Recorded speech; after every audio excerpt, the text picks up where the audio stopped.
Oregon laying 2.5, taking on Wisconsin. And this, too, has seen certainly some money come in here as this number just 24 hours ago was about 4.5, it looked like, for Oregon. But the Wisconsin money flowing in, 131.5 is the total. 9 o'clock Eastern time tip. And Oregon, much like Oklahoma State, Merrill, one of these, two teams that it didn't exactly go as planned here. Neither made the tournament, but both of these teams, including Oregon, feel like they got a little something to prove on their home court tonight. Can they get it done against Wisconsin?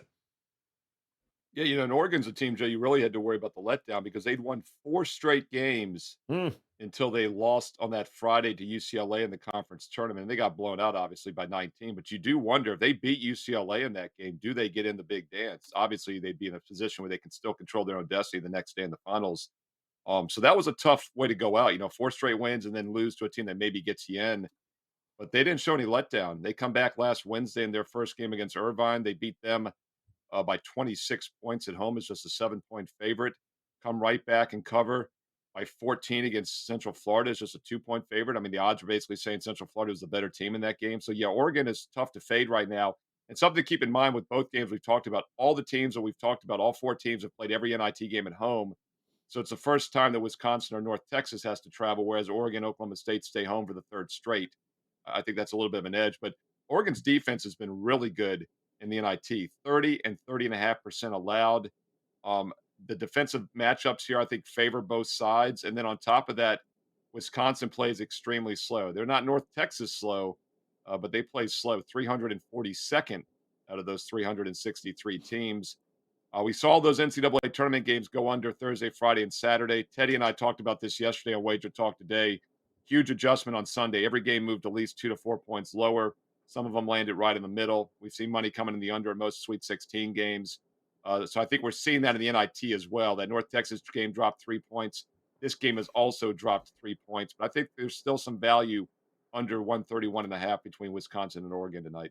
All right, should be a good one. But I'll tell you this here, Trig. I was watching that Liberty Wisconsin game, and if good old Chucky shoots the ball like he did against Liberty, it is lights out, Oregon. Yeah, I mean, honestly, that was one of the more impressive come from behind wins from an Oregon team, from a Wisconsin team that, at times we scratched our heads with this year and going, what is going on with this team? But they put it together. They've rallied now, and here they are on the road, though, against the Pac-12 team in Oregon here. Who do you give the advantage to? It looks like the market loves Wisconsin.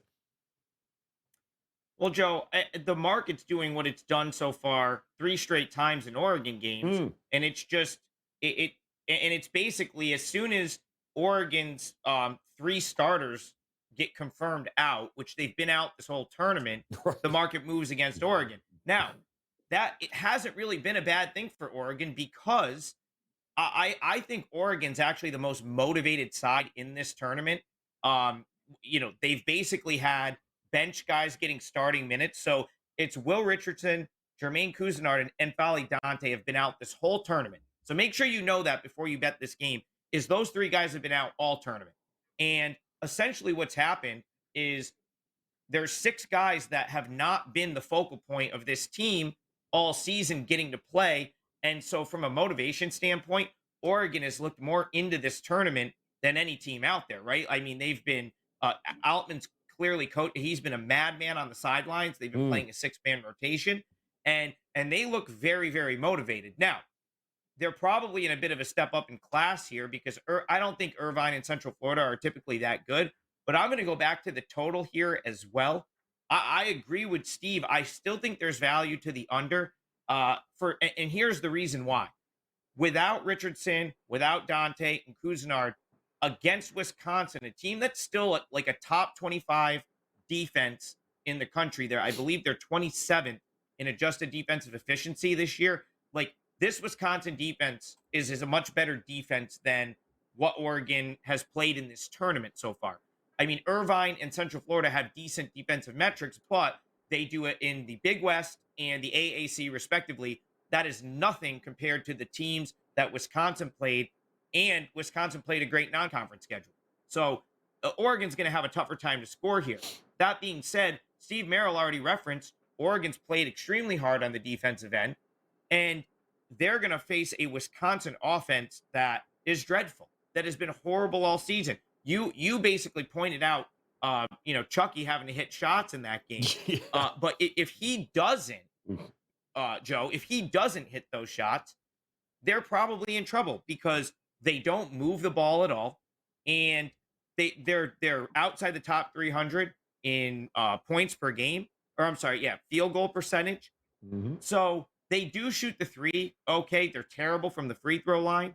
The good thing for Wisconsin is they don't really turn it over. That's going to mean less transition points for Oregon. But man, this has the feel of another very low scoring game. Go back to last game. All four of these teams are now, in my opinion, I don't think you're going to have motivation issues on any side because I think they want to get to that Final Four, get out to Vegas, play in the national TV. Like this is the quarterfinal round too, Joe. Let's make that clear. They moved the NIT to play all of the second round games on the weekend this year. So Right. now these games are the quarterfinal games. Yep. The ones that are going to send, I believe, they're ones that are going to send you to the last four. Yep. If and just check That's me in on that if Vegas. I'm wrong. Yeah. And it's in Yeah, Vegas. in Yep. Vegas for Yep. the first time ever in Vegas. It's historically been in New York City. So I think both teams are really going to care. It's going to be a slower game. Wisconsin is going to make things very difficult for Oregon, but at the same time, Oregon has been very, very motivated in this tournament. They've played extremely hard. I love that Khalil Ware is playing a bigger role than he has all season. So again, here I'm looking toward the under. I actually think both NIT games go under tonight. So I see another struggle this time in the Pacific Northwest. Yeah, no, it's true. Wisconsin games often are there, Tony. A little bit of a struggle to get some points on the board. They've got some size. If they're hitting shots, it's great. And I feel like we could say exactly the same thing about Oregon here. So something's got to give tonight. And what is it here? Does Oregon hold serve, or does Wisconsin pack the bags and head to Vegas? Well, the line in this strongly suggests, as Trigg just mentioned, that Dante and Kuz, they won't be playing. And it makes it very, very difficult for me to back Oregon, despite the fact that they've been great defensively, right? And there were times they had their 15-minute moments this year defensively, too, in conference play. This is a team that some think disappointed. This is a team that some believe we're prepping for next year. If you look at, there's some kids that have performed quite well for Oregon, and they have won 2 games pretty comfortably. But and listen, they play a team, Wisconsin, that found a way to score over what they score. They scored monster numbers, 75 points, right? 1 for 15 from the 3 line in that game that they won, 75-71. They beat Bradley, was a pretty good defensive team. They win by 19 and scored 81 points, right? I would say this. There's regression for Oregon in this matchup. I can't take Oregon given points in this as much as I've at least I've downplayed the Big Ten as being a pedestrian conference this year. So, but in this case, Wisconsin would be my play if I was in this room, Joe. I just have a really tough time with Oregon and their injuries right now.